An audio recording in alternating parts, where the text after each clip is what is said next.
Anime की starting में हम देखते हैं कि एक लेजेंडरी वॉरियर ड्रैगन से फाइट कर रहा होता है। वो अपने मैजिक का यूज करके उस ड्रैगन को खत्म कर देता है, पर वो वॉरियर खुश नहीं था क्योंकि वो अपने पावर की लिमिट तक पहुंच गया था। फिर अपने क्रेस्ट के 4th स्टेज पर आने के बाद वहाँ से रिकार्नेट होकर दूसरी दुनिया में चला जाता है, जहाँ वो एक मर्चेंट के साथ ट्रेवल कर रहा होता है और वो मर्चेंट उससे कहता है कि हम जल्दी रॉयल कैपिटल पहुँचने वाले हैं। फिर वो मर्चेंट उससे पूछता है कि तुम आखिर रॉयल कैपिटल क्यों जा रहे हो, और वो उसे बताता है कि मुझे रॉयल एकेडमी में हिस्सा लेना है जिससे कि मैं और स्ट्रॉन्ग हो पाऊंगा। और मर्चेंट उससे कहता है कि तुम्हें ज्यादा जल्दी नहीं करनी चाहिए, तुम्हें पहले इस बारे में अच्छे से सोचना चाहिए, और वैसे भी तुम्हारी क्रिस्ट को देखकर लगता है कि तुम बहुत ही ज्यादा स्ट्रॉन्ग नहीं हो। फिर वो बताता है कि यहाँ पास में एक बहुत ही बड़ा मॉन्स्टर हमारी तरफ आ रहा है, पर मर्चेंट उसकी बातों को सुनकर हंसने लगता है। तभी उसके सामने एक बड़ा सा मॉन्स्टर आ जाता है और वो लड़का उस मॉन्स्टर को एक ही अटैक में खत्म कर देता है, जिसे देखकर मर्चेंट भी हैरान हो जाता है। और उसके बाद वो दोनों रॉयल कैपिटल पहुँच जाते हैं, जहाँ अपना मेन कैरेक्टर मैटी रॉयल कैपिटल में घूम रहा होता है। और तभी वो एक शॉप के अंदर जाता है। वहाँ एक लड़की शॉप ओनर से सोड बनाने के लिए कह रही होती है और बताती है कि मेरी दोस्त का एंट्रेंस एग्जाम है, इसलिए मुझे जल्दी से एक सोड चाहिए। पर वो शॉप ओनर मना कर रहा होता है और वो उससे कहता है कि मैजिक इनहेंसमेंट में बहुत ही टाइम लगता है, जिस वजह से मैं इतनी जल्दी से सोड नहीं बना सकता हूँ। और वो लड़की ओनर से कहती है कि आप ही मेरी लास्ट उम्मीद हो। तभी मैटी उसके पास आता है और वो शॉप ओनर से कहता है कि मैं मैजिक इनहेंसमेंट कर सकता हूँ, जिस पर शॉप ओनर मैटी से कहता है कि तुम्हें ऐसी बातें नहीं करनी चाहिए जिससे कि तुम पूरा ना कर सको। मैटी बताता है कि मैं ये कर सकता हूँ। फिर वो लड़की शॉप ओनर से सोड बनाने के लिए बोलती है। वो उससे कहती है कि मुझे इस लड़के पर ट्रस्ट है। और उसके बाद मैटी और वो लड़की बैठकर बातें करने लगते हैं। वो लड़की मैटी को अपना नाम अल्मा बताती है और मैटी उसको अपना नाम बताता है, जिसके बाद अल्मा मैटी से कहती है कि सोड बनने के बाद हम दोनों साथ में घर चलेंगे। तभी वहाँ पर अल्मा की फ्रेंड आ जाती है और उसको देखकर मैटी हैरान हो जाता है क्योंकि वो दिखने में बहुत ही सुंदर होती है। मैटी उसको अपना इंट्रोडक्शन देता है, जिसके बाद वो कुछ बोल नहीं रही होती है और मैटी को लगने लगता है कि शायद से मेरा इंट्रोडक्शन ठीक नहीं था। फिर वो लड़की भी घबरा कर अपना इंट्रोडक्शन देती है और मैटी को अपना नाम लोरी बताती है और कहती है कि मैं कोई भी रिलेशन में नहीं हूँ, जिसे सुनने के बाद मैटी सोचने लगता है कि शायद से यहाँ पर लोग अपने रिलेशनशिप के बारे में भी बताते हैं। इधर शॉप ओनर उस सोड को बना कर लेकर आता है। फिर मैटी उस मैजिक स्टोन का यूज करके उसमें मैजिक इनहेंसमेंट यूज कर देता है। शॉप ओनर पूछता है कि तुमने इतनी जल्दी मैजिक इनहेंसमेंट कर दिया। फिर लोरी उस सोड को टेस्ट करने के लिए उठाने लगती है, पर जैसे ही वो सोड टेबल को टच करती है तो बीच से कट जाती है और उसको देखकर वो सभी हैरान हो जाते हैं। शॉप ओनर मैटी से पूछता है कि आखिर तुमने ऐसा कैसे किया, वो भी इतने कम टाइम में। फिर मैटी कहता है कि उसने बहुत ही नॉर्मल मैजिक का यूज किया। और ये सुनने के बाद अल्मा मैटी से कहती है कि तुम इसको नॉर्मल कह रहे हो। शॉप ओनर मैटी से कहता है कि क्या तुम बड़े होकर मैजिक इनहेंसर बनना चाहते हो, पर मैटी मना कर देता है। फिर मैटी एंट्रेंस एग्जाम के लिए रॉयल एकेडमी में आ जाता है, जहाँ पर वो लूरी और अल्मा से मिलता है। लूरी कहती है कि हम सभी साथ में इस एंट्रेंस एग्जाम को पास करेंगे। और उसके बाद हम लूरी को देखते हैं जो कि बैटल कर रही होती है और लूरी अपने ओपोनेंट को सोर्ड बैटल में हरा देती है और टेस्ट को पास कर लेती है। अगली बारी मैटी की होती है और मैटी से बैटल नाइट कैप्टन करने वाले थे और वो मैटी से कहते हैं कि मैंने सुना है कि तुमने लोरी की सोर्ड को इनहेंस किया है। फिर ओ नाइट मैटी से कहते हैं कि मैं भी देखना चाहता हूँ कि तुम्हारे डैड ने तुम्हें क्या सिखाया है। ये सुनने के बाद मैटी कैप्टन से पूछते हैं क्या आप मेरे फादर को जानते हो, और कैप्टन मैटी से कहते हैं कि मैं तुम्हें इस बारे में बाद में बताऊंगा। उसके बाद वो दोनों लड़ने लगते हैं और मैटी अपने पावर का यूज करके कैप्टन को हरा देता है। ये देखकर सभी हैरान हो जाते हैं और अगली ट्रेनिंग शूटिंग की होती है, जहाँ पर अपने मैजिक का यूज करके टारगेट को शूट किया जाता है। लूरी अपने फायर मैजिक का यूज करके टारगेट को शूट करने लगती है और मैटी देखता है कि यहाँ सभी मैजिक का यूज करने से पहले उस मैजिक को स्पेल करते हैं। लूरी ने टेस्ट को पास कर लिया होता है और उसके बाद मैटी की बारी होती है और मैटी टीचर से पूछते है क्या फायर मैजिक का यूज करना जरूरी है, हम किसी और मैजिक से टारगेट को शूट नहीं कर सकते हैं। और टीचर कहता है कि फायर मैजिक सबसे सफिशिएंट मैजिक होता है, इसलिए सभी उसका यूज करते हैं। और फिर मैटी टीचर को थोड़ा पीछे हटने के लिए कहता है। फिर वो अपने फायर मैजिक का यूज करता है, जिससे कि वहाँ सभी टारगेट के साथ ग्राउंड भी खत्म हो जाता है। ये देखकर सभी बहुत ही ज्यादा हैरान हो जाते हैं और मैटी कहता है कि शायद से मैं थोड़ी ज्यादा पावर का यूज कर लिया। फिर मैटी अपने यूनिफॉर्म को पहनने के बाद लूरी और अल्मा से मिलता है और उसके बाद वो सभी साथ में एंट्रेंस सेरेमनी में आ जाते हैं, जहाँ हेडमास्टर सभी स्टूडेंट्स के पास होने पर उन्हें कांग्रेट्स कहता है और कहता है कि तुम सभी को मेहनत करके और स्ट्रॉन्ग बनना है। हेडमास्टर एडवर्ड ने स्पीच में ज्यादा टाइम नहीं लगाया और जाते टाइम वो मैटी से कहता है कि तुम मुझे मेरे ऑफिस में आकर मिलो। फिर मैटी हेडमास्टर को ऑफिस के गेट के पास ले आता है और सोचता है कि आखिर मुझे हेडमास्टर ने क्यों बुलाया होगा। वो सोच रहा होता है कि शायद से हेडमास्टर को पता चल गया होगा कि मैंने ग्राउंड को अपने मैजिक से डिस्ट्रॉय कर दिया और वो मुझे इस वजह से एक्सपेल करने के बारे में सोच रहे होंगे, पर मैंने तो ग्राउंड को ठीक कर दिया था। और तभी हेडमास्टर उसके पीछे आ जाते हैं और मैटी को अंदर जाने करने के लिए कहते हैं। फिर हेडमास्टर मैटी से पूछते हैं कि तुम इतने स्ट्रॉन्ग कैसे हो, मैंने सुना है कि तुमने नाइट के कैप्टन को भी हरा दिया और तुम वर्डलेस मैजिक यूज कैसे कर पाते हो। वो मैटी से कहते हैं कि तुम आगे चलकर और भी स्ट्रॉन्ग बन सकते हो। तुमने ये भी देखा होगा कि यहाँ पर सभी का मैजिक यूज करने से पहले स्पेल कास्ट किया जाता है, क्योंकि वर्डलेस मैजिक गायब हो चुका है और कोई भी इस मैजिक के बारे में कुछ भी नहीं जानता है। फिर मैटी सोचने लगता है कि शायद से ऐसा ही होगा, तभी वो सब वर्डलेस मैजिक के बारे में सुनकर हैरान हो गए थे। टीचर मैटी से कहता है कि मैं चाहता हूँ कि तुम सभी को वर्डलेस मैजिक के बारे में सिखाओ, जिससे कि हम आने वाले कंपटीशन में यहाँ के फर्स्ट रॉयल एकेडमी को हरा सके और ये प्रूफ कर पाएंगे कि वर्डलेस मैजिक बहुत ही स्ट्रॉन्ग होता है। फर्स्ट एकेडमी हमसे बहुत ही स्ट्रॉन्ग है, इसलिए हमें उसके ऑर्डर को फॉलो करना पड़ता है। और मैटी हेडमास्टर की बात समझ जाता है। वो सभी स्टूडेंट को वर्डलेस मैजिक सिखाने के लिए मान जाता है और उसके बाद इंस्ट्रक्टर सभी स्टूडेंट से कहते हैं कि तुम सभी स्टूडेंट को वर्डलेस मैजिक का यूज करना सिखाया जाएगा। तुम सभी को ये मैजिक न्यू इंस्ट्रक्टर मैटी सिखाएंगे। और उसके बाद मैटी सभी को अपना वर्डलेस मैजिक का यूज करके दिखाता है, जिसे देखकर सभी स्टूडेंट्स हैरान हो जाते हैं और सोच रहे होते हैं कि कहीं मैटी डीमन तो नहीं है, क्योंकि डीमन ही वर्डलेस मैजिक का यूज करते हैं। फिर इंस्ट्रक्टर भी वर्डलेस मैजिक का यूज करके टारगेट को शूट करता है और बताता है कि हम भी वर्डलेस मैजिक का यूज कर सकते हैं। मुझे मैटी ने ट्रेनिंग दी है और मैं चाहता हूँ कि सभी स्टूडेंट्स इस मैजिक को अच्छे से सीख सके। उसके बाद सभी स्टूडेंट्स वर्डलेस मैजिक का यूज कर रहे होते हैं और उन सभी को देखकर लोरी कहती है कि सभी ट्रेनिंग में बहुत ही ज्यादा फोकस्ड हैं, पर मेरे पास ज्यादा एनर्जी नहीं बची है। और तभी मैटी उसके पास आता है और उसको पता चल गया होता है कि लोरी की एनर्जी खत्म हो चुकी है। फिर वो अपनी एनर्जी लोरी में ट्रांसफर करने लगता है और उसके बाद लोरी भी वर्डलेस मैजिक का यूज कर पा रही होती है। ये देखकर वो बहुत ही ज्यादा खुश हो जाती है और फिर एक मंथ के बाद कॉम्पिटिशन का दिन आ जाता है। लोरी मैटी को बताती है कि इस बार चूजन वन नहीं आया, वो बहुत ही ज्यादा स्ट्रॉन्ग है, उनकी वजह से ही फर्स्ट एकेडमी जीत पाती है और उससे पहले टाइटल नाइट कैप्टन के पास थी। फिर मैटी बताता है कि वो मुझसे 10 टाइम ज्यादा स्ट्रॉन्ग है और ये सुनते ही अल्मा और लोरी दोनों हैरान हो जाते हैं। मैटी उन दोनों से पूछते हैं क्या डीमंस ह्यूमंस के दुश्मन है, और लोरी बताते हैं कि ह्यूमंस के लिए सबसे बड़ा खतरा डीमंस है। फिर मैटी बैटल के लिए जाने लगता है और वो सोच रहा होता है कि डीमंस इस दुनिया में भी एग्जिस्ट करते हैं। इधर फर्स्ट एकेडमी के स्टूडेंट मैटी को उसके क्रिस्ट की वजह से फेलियर कह रहे होते हैं और उसका मजाक उड़ा रहे होते हैं। मैटी को पता चल गया होता है कि वो स्टूडेंट असल में एक डीमन है जो कि स्टूडेंट के रूप में यहाँ पर आया है।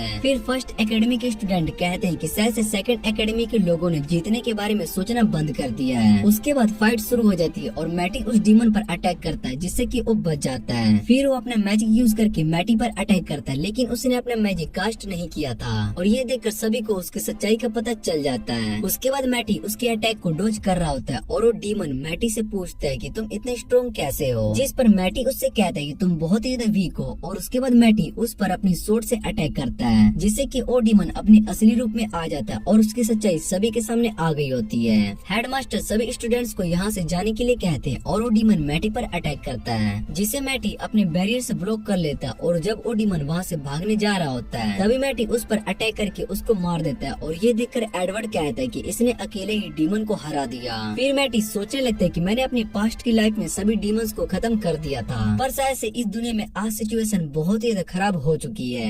फिर मैटी बताता है कि रिकार्नेशन के बाद मेरा जन्म यहाँ एक फैमिली में हुआ और मैं उस फैमिली का थर्ड सन हूँ, पर मुझे अपनी पुरानी लाइफ के बारे में सब कुछ पता था, जिस वजह से मैं बहुत ही स्ट्रॉन्ग हूँ। सभी मेरे क्रेस्ट की वजह से मुझे बहुत ही कमजोर समझते हैं, पर उन्हें इस बारे में नहीं पता कि मेरा फोर्थ क्रेस्ट बहुत ही स्ट्रॉन्ग है। लेकिन मुझे इस बारे में पता लगाना है कि इस क्रेस्ट के बारे में ऐसे रूमर्स किसने फैलाए होंगे। फिर सीन चेंज होता है और सभी स्टूडेंट्स डीमन को देख रहे होते हैं और इधर लोरी मैटी को आगे जाकर हक कर लेती है और कहती है कि तुम्हें ठीक देखकर बहुत ही अच्छा लगा। फिर उसके बाद एडवर्ड और मैटी दोनों रॉयल पैलेस में आ जाते हैं और मैटी एडवर्ड से कहता है कि मैंने बस एक डीमन को हराया है, तो भला किंग मुझसे क्यों मिलना चाहते हैं। और एडवर्ड मैटी को बताता है कि हिस्ट्री में पहली बार किसी ह्यूमन ने अकेले एक डीमन को हराया है, ये बहुत ही बड़ी बात है। फिर वो दोनों किंग से मिलने के लिए आ जाते हैं और किंग एडवर्ड से पूछते हैं क्या ये वही है जिसने डीमन को हराया है। फिर मैटी अपने बारे में किंग को बताता है और किंग मैटी से कहते हैं कि मैं तुम्हें रिवॉर्ड में एक टेरिटरी देना चाहता हूँ। और ये सुनते ही मैटी मन में सोच रहा होता है कि मुझे टेरिटरी नहीं चाहिए, क्योंकि मैं यहाँ पर खुद को स्ट्रॉन्ग बनाने के लिए आया हूँ और मेरे पास इतना टाइम नहीं है कि मैं किसी टेरिटरी को मैनेज कर पाऊँ। किंग कहते हैं कि तुम जिस एज में उसके हिसाब से तुम टेरिटरी देना ठीक नहीं होगा, इसलिए मैं तुम्हारी पब्लिक में तारीफ करना चाहता हूँ, पर अगर डीमन को तुम्हारे बारे में पता चल गया तो सभी के सभी रॉयल कैपिटल खतरे में पड़ जाएगा।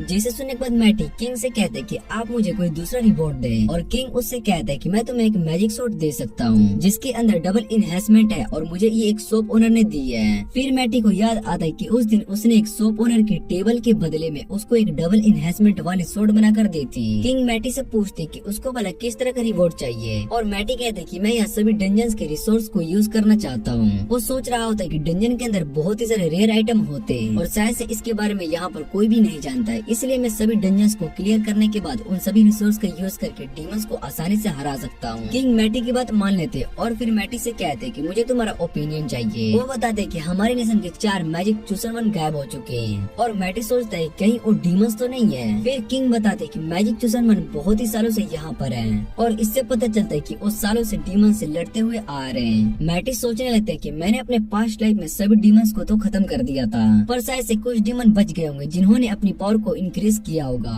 और वो ह्यूमैनिटी को अपना सबसे बड़ा खतरा मानकर सभी ह्यूमंस को खत्म करना चाहते होंगे। किंग मैटी से कहता है कि तुम्हारी वजह से नेशन के सभी डीमंस जा चुके हैं और मैटी किंग से कहता है कि अभी सिचुएशन और भी ज्यादा खराब होने वाली है। सभी डीमंस एक साथ मिलकर नेशन पर अटैक करेंगे और उन्हें ऐसा करने में 3 मंथ्स का टाइम लग जाएगा, जिसे सोचकर किंग परेशान हो रहा होता है। फिर मैटी बताता है कि हमें डीमन से बचने के लिए एक बड़ा सा बैरियर बनाना होगा। मैटी उन्हें बताता है कि हमें उस बैरियर को बनाने में बहुत ही ज्यादा मैजिक की जरूरत है और मैं सभी स्टूडेंट्स को भी वर्डलेस मैजिक सिखा दूंगा जिससे कि वो सभी स्ट्रॉन्ग हो सकेंगे और हम 1 महीने के अंदर बैरियर बना लेंगे। किंग मैटी को मदद के लिए थैंक्स कहता है और उसके बाद मैटी ट्रेजर रूम में आ जाता है जहाँ पर गार्ड मैटी से कहते हैं कि आप इस रूम के अंदर से कुछ भी ले सकते हैं जो आपको ठीक लगे। फिर मैटी उन सभी ट्रेजर में से एक सोर्ड को देखता है और उसको याद आता है कि इस सोर्ड को मैंने अपने पास्ट लाइफ में बनाई थी। मैटी उस सोर्ड को ले आता है और उसके साथ एक पेंडेंट भी होता है जो कि पावर को इंक्रीज कर सकती है। फिर उसके बाद मैटी एकेडमी में सभी स्टूडेंट्स को ट्रेनिंग दे रहा होता है और सभी स्टूडेंट्स वर्डलेस मैजिक का यूज बहुत ही अच्छे तरीके से कर रहे होते हैं। लूरी और अल्मा दोनों मैटी के पास आते हैं और उससे कहते हैं कि हेडमास्टर ने हमें बताया है कि एक बैरियर बनाने वाले हो,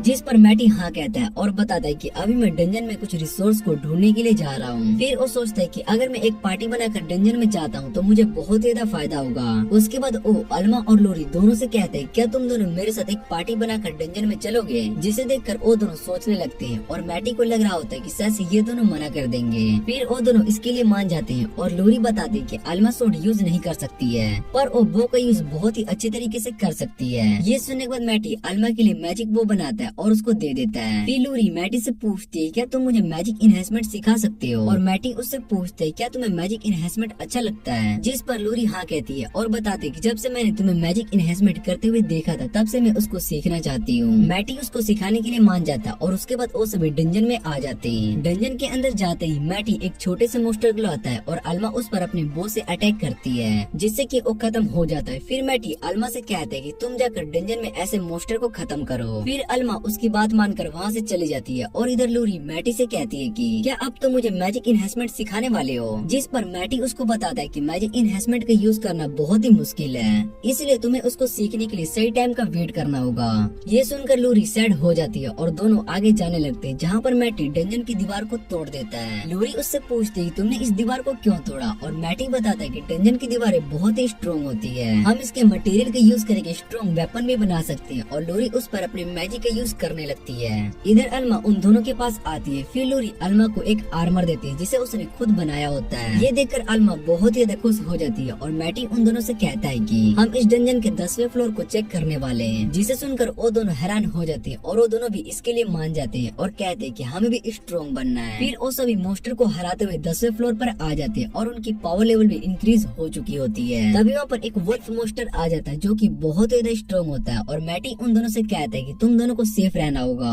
क्योंकि ये बहुत ही ज्यादा पावरफुल है और वो वुल्फ उन दोनों पर अटैक करता है जिससे कि वो दोनों बच जाते हैं। मैटी सोचता है क्या मुझे इन दोनों की मदद करनी चाहिए। फिर अल्मा और लोरी दोनों अपनी पावर का यूज करके उस वुल्फ मोस्टर को खत्म कर देती है।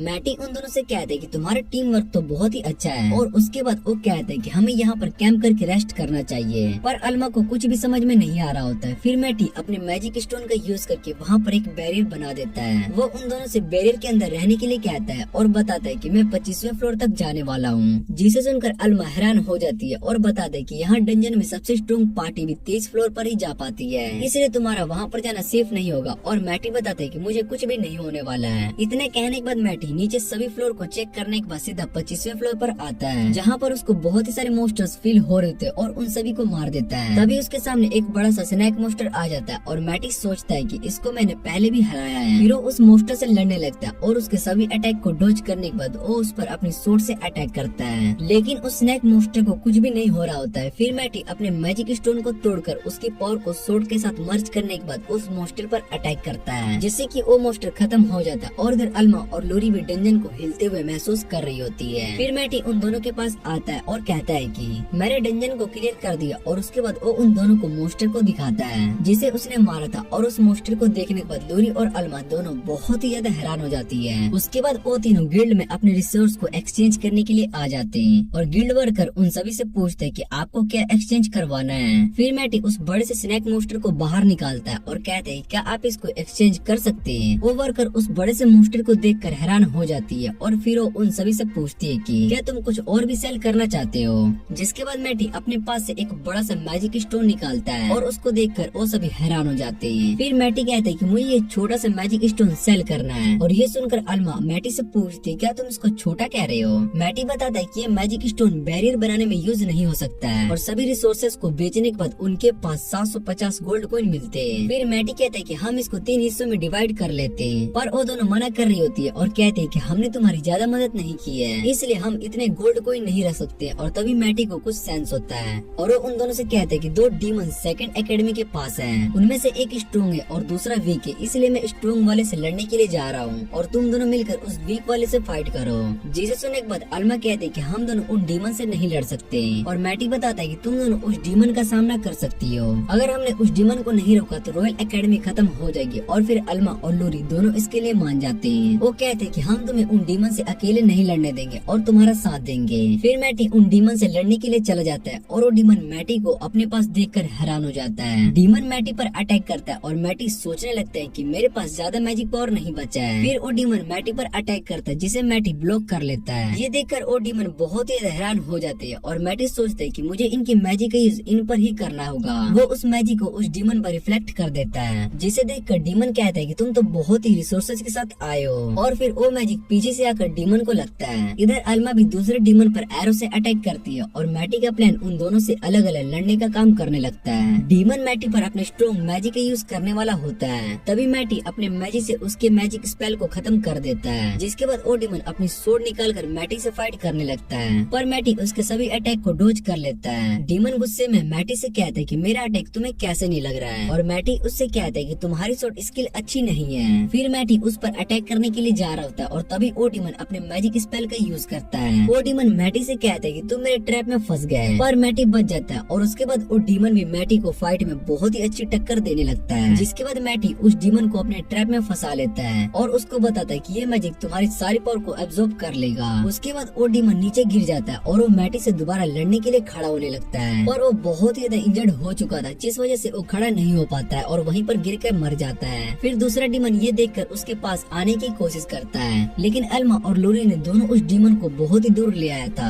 और फिर मैटी उन्हें देखकर कहता है कि ये दोनों बहुत ही अच्छे से फाइट कर रहे हैं। उसके बाद मैटी उस डीमन को खत्म करने के लिए उसके पास जाने लगता है, और इधर वो डीमन अब भागने की कोशिश कर रहा था। फिर मैटी अल्मा को एरो से अटैक करने के लिए कहता है, और अल्मा अपने एरो से अटैक करती है, जिसे मैटी अपने मैजिक का यूज करके सीधा उस डीमन के पास पहुंच जाता है। और उस अटैक के बाद वो डीमन वहीं पर नीचे गिर जाता है। सभी लोग ये देखकर हैरान होते हैं कि इन 3 बच्चों ने 2 डीमंस को हरा दिया। ये सब देखने के बाद मैटी अल्मा और लोरी को लेकर वहाँ से उड़ जाता है, क्योंकि उसको पब्लिक में नहीं आना था। और अगले दिन किंग उन दोनों को रिवॉर्ड के लिए पैलेस में बुलाते हैं, जहाँ पर किंग मैटी से कहते हैं कि इस बार तुम्हें रिवॉर्ड में क्या चाहिए। और मैटी बताता है कि मैं और भी डंजन्स में जाना चाहता हूँ। ये सुनकर एडवर्ड हैरान हो जाता है, और किंग इसके लिए मान जाते हैं। फिर वो अल्मा से पूछते हैं कि तुम्हें रिवॉर्ड में क्या चाहिए, जिस पर अल्मा बताती है कि मुझे बहुत ही सारे पैसे चाहिए। और ये सुनकर किंग हंसने लगते हैं। लोरी भी अल्मा की तरह सेफ रिवॉर्ड मांगती है, और तभी मैटी को फील होता है कि कोई उन पर नजर रखे हुआ है। वो उससे कहते हैं कि तुम्हारे बारे में मुझे पता चल चुका है, तुम हम पर छुप कर नजर रखे हुए हो। फिर मैटी अपने मैजिक से अटैक करता है, और एडवर्ड किंग से कहते हैं क्या आपने उस आवाज को सुनी, जिस पर किंग बताते कि वो फॉर्मर नाइट की आवाज थी। और मैटी बताता है कि वो अपने मैजिक का यूज करके हम पर नजर रखे हुआ था। ये लॉन्ग डिस्टेंस में भी काम करता है। और उसके बाद मैटी उन्हें उस डीमन की लोकेशन बताता है, और एडवर्ड पूछते हैं कि क्या तुमने उसको मार दिया, जिस पर मैटी बताता है कि मैंने उसको इंजर्ड किया। और फिर मैटी किंग से उस लोकेशन के बारे में पूछता है। फिर किंग मैप में देखकर बताते हैं कि ये लोकेशन एक विलेज की है, जिसे डीमंस ने खत्म कर दिया है। मैटी बताता है कि वो हम पर एक बिल्डिंग के अंदर से नजर रख रहा था, और वो कहता है कि मैं उसके पास जा रहा हूँ। जिस पर अल्मा बताते हैं कि वो जगह बहुत ही दूर है, और वहाँ जाने में 6 मंथ से लग जाएंगे। फिर मैटी बताता है कि मैं अपने टेलीपोर्ट मैजिक का यूज भी नहीं कर सकता हूँ। ये सुनकर एडवर्ड हैरान हो जाता है और पूछता है क्या तुम टेलीपोर्ट मैजिक जानते हो? जिस पर मैटी बताता है कि मैं अपने क्रिस्ट की वजह से यहाँ पर नहीं जा सकता हूँ, पर मैं कोई दूसरा रास्ता जरूर ढूंढ लूंगा। और उसके बाद मैटी, अल्मा और लोरी तीनों एक साथ पहाड़ की तरफ जा रहे होते हैं और अल्मा बताती है कि हेडमास्टर ने सभी स्टूडेंट्स को डंजन से मिलिट्री लाने के लिए कहा है, जिससे कि वो रॉयल कैपिटल पर एक बैरियर बना सके। और इधर वो दोनों मैटी से पूछते हैं कि हम उस विलेज में कैसे जाने वाले हैं, जिस पर मैटी कहता है कि ये एक सरप्राइज है जो कि तुम्हें कुछ देर बाद पता चल जाएगा। और फिर वो सभी एक डंजन के पास आ जाते हैं। मैटी बताता है कि ये ब्लैक ड्रैगन एरिस है और उसको देखकर अल्मा और लोरी दोनों डर जाते हैं। वो मैटी से कहते हैं कि ये ड्रैगन अकेले ही नेशन को तबाह कर सकता है। फिर मैटी उन दोनों से कहता है कि मैं ड्रैगन से बात करने के लिए जा रहा हूँ और वो दोनों सोच रहे होते हैं कि क्या मैटी ड्रैगन से बात कर सकता है। इधर मैटी ड्रैगन के पास जाने लगता है और सोचता है कि आयरिस को मैं अपने पास्ट लाइफ से जानता हूँ। मैंने इसको एक बार हराया था, जिसके बाद इसने सरेंडर कर दिया और मैं इसको नहीं मारा। फिर ड्रैगन मैटी को देखकर उससे कहता है कि तुम यहाँ से चले जाओ वरना मैं तुम्हें खत्म कर दूंगा। ये सुनने के बाद मैटी को लगने लगता है कि शायद से आयरिस ने मुझे पहचाना नहीं और आयरिस मैटी पर अटैक करने वाली होती है। तभी मैटी उसके मैजिक को खत्म कर देता और ये देखकर आयरिस हैरान हो जाती है। फिर वो मैटी से पूछती है कि आप गोयोस हो, जिस पर मैटी बताता है कि मैं दोबारा से रिकार्नेट हुआ हूँ। और ये सुनने के बाद आयरिस मैटी से माफी मांगने लगती है और कहती है कि मैंने आपको पहचाना नहीं। फिर मैटी आयरिस से कहता है कि क्या आप मुझे एक दूसरे विलेज तक ले जाओगे? और आयरिस पूछती है कि आप तो अपने टेलीपोर्ट मैजिक यूज करके भी वहाँ पर जा सकते हो। जिसके बाद मैटी उसको अपना क्रिस्ट दिखाता है और कहता है कि मैं इस फोर्थ क्रिस्ट की वजह से अपना टेलीपोर्ट मैजिक यूज नहीं कर सकता हूँ। फिर मैटी अल्मा और लोरी से कहता है कि ये ड्रैगन हमारी मदद करने के लिए मान गया है। और इधर आयरिस मैटी से कहती है कि मैं आपकी मदद नहीं कर सकती हूँ। इतना कहने के बाद वो मैटी को अपना विंग्स दिखाती है और बताती है कि आपके जाने के बाद ह्यूमंस ने मुझ पर अटैक करने की कोशिश की। उनसे लड़ते टाइम मेरे विंग्स इंजर्ड हो गए। और मैटी से पूछती है कि आप मेरे विंग्स को ठीक कर सकते हो? मैटी अपने मैजिक यूज करके उसके विंग्स को हील कर देता और फिर मैटी उन्हें अपने दोस्तों से इंट्रोड्यूस कराने के लिए कहता है। पर वो आयरिस से कहता है कि तुम इन्हें अपने पास्ट लाइफ के बारे में कुछ भी मत बताना। और आयरिस मैटी की बात समझ जाती है। जिसके बाद आयरिस अल्मा और लोरी को अपना नाम बताती है और वो दोनों इस बात से हैरान थे कि ड्रैगन उनसे बात कर रहा है। फिर वो सभी ड्रैगन पर बैठकर उड़ने लगते हैं और आयरिस बताते हैं कि मैं 5000 साल के बाद उड़ रही हूँ। आयरिस अपने फुल स्पीड में उड़ने वाली होती है और तभी मैटी उसको रोक देता है और कहता है कि ह्यूमंस के लिए तुम्हारी स्पीड ठीक नहीं है, इसलिए तुम थोड़ी कम स्पीड से चलो। और आयरिस मैटी की बात मानकर थोड़ी कम स्पीड कर लेती है। फिर मैटी उस विलेज में पहुंच जाता है और आते ही वो एक डीमन को भी मार देता है। और मैटी को पता चलता है कि यहाँ पर 2 डीमंस हैं। उनमें से एक बहुत ही ज्यादा पावरफुल है और मैटी इस बात से खुश था कि अब उसको एक पावरफुल डीमन से लड़ने का मौका मिलेगा। फिर वो उस बिल्डिंग के अंदर चले जाते हैं और मैटी अल्मा और लोरी दोनों से टेलीपैथी का यूज करके बातें करने लगता है, जिससे कि वो सभी एक दूसरे की बातें अपने मन में सुन सकते हैं। और मैटी उन्हें बताता है कि यहाँ पर एक डीमन है जो कि अपने मैजिक का यूज करके छुपा हुआ है और दूसरा डीमन जो कि पावरफुल है वो इस जगह पर नहीं है। फिर अल्मा को मैटी के मैजिक की मदद से वो डीमन दिखाई देने लगता है और वो अपने एरो निकालकर उस पर चलाने वाली होती है। पर वो देखती है कि वो डीमन अपनी जगह से नहीं हिल रहा है। और मैटी अल्मा को बताता है कि शायद से डीमन को ये बात पता नहीं है कि हम उसको देख सकते हैं। फिर अल्मा उस पर अपने एरो से अटैक करते है, जिसे देखकर वो डर जाता है और एरो उसको आकर लगती है। वो डीमन आकर कहते है कि तुम मैटी नहीं हो सकते क्योंकि वो इतनी दूर से यहाँ पर नहीं आ सकता है। तुम जरूर कोई दूसरे इंसान हो जो कि मैटी का रूप लेकर यहाँ पर आया है। और मैटी ये सब सुनकर सोचने लगता है कि इसको सच में लगता है कि मैं फेक मैटी हूँ। फिर वो डीमन मैटी पर अटैक करने लगता है और मैटी उसके सभी अटैक को डोज कर रहा होता है। इधर अल्मा एरो से लगातार उस डीमन पर अटैक कर रही होती है और वो एरो डीमन को जाकर लगे जा रहा होता है, जिसे देखकर वो डीमन कहते हैं कि ये एरोस मेरा कुछ भी नहीं कर पाएंगे। और जब वो मैटी को मारने के लिए जा ही रहा होता है तभी उसको फील होता है कि उसकी पावर और स्पीड दोनों कम हो जाती है। और मैटी बताता है कि ये सब उन एरो की वजह से हो रहा है, वो तुम्हारी पावर को एब्जॉर्ब कर रहे हैं। और ये देखने के बाद डीमन अपने बरसेक पावर का यूज करता है। मैटी बताता है कि इस पावर का यूज करके डीमन अपने साथ दुश्मनों को भी मार देते हैं। और वो डीमन अल्मा और लोरी पर अटैक कर रहा होता है और वो दोनों वहाँ से गायब होकर पीछे आ जाते हैं। और मैटी बताता है कि तुम जिसके पीछे भाग रहे थे वो बस इल्यूजन था। फिर अल्मा अपने एरो से डीमन के सर पर मारती है और उसके बाद वो डीमन मर जाता है। अल्मा और लोरी दोनों खुश होते हैं क्योंकि उन्होंने एक स्ट्रॉन्ग डीमन को हराया था। फिर मैटी उन दोनों से कहते हैं कि तुम आयरिस के पास जाओ, मैं अब उस पावरफुल डीमन से लड़ने के लिए जा रहा हूँ। फिर मैटी अपने 3 मैजिक स्टोन का यूज करता जाता है, जिसके बाद वो पावरफुल डीमन वहाँ से चला जाता है और वो मैटी से कहता है कि तुमने पहले वाले डीमन को हरा दिया, पर मैं उस डीमन से बहुत ही ज्यादा पावरफुल हूँ, तुम मेरे हाथों से मरने वाले हो। जिस पर मैटी उससे कहता है कि अभी मेरा मरने का कोई भी इरादा नहीं है। फिर वो डीमन आकर मैटी पर अटैक करता है, जिसे मैटी ब्लॉक कर लेता है, पर मैटी को भी फील होता है कि ये डीमन सच में बहुत ही स्ट्रॉन्ग है। वो डीमन मैटी का हाथ काट देता है और ये देखकर मैटी हैरान हो जाता है। डीमन मैटी से कहते हैं कि तुम अब मरने वाले हो। तभी मैटी का हाथ आकर वापस से जुड़ जाता है और ये देखकर डीमन और भी ज्यादा हैरान हो जाता है। फिर वो मैटी पर दोबारा से अटैक करने लगता है, पर मैटी उसके सभी अटैक से बच जाता है और उस पर अपनी सोर्ड से अटैक करता है, जिससे कि उसके हाथ में कट लग जाता है। और वो डीमन कहता है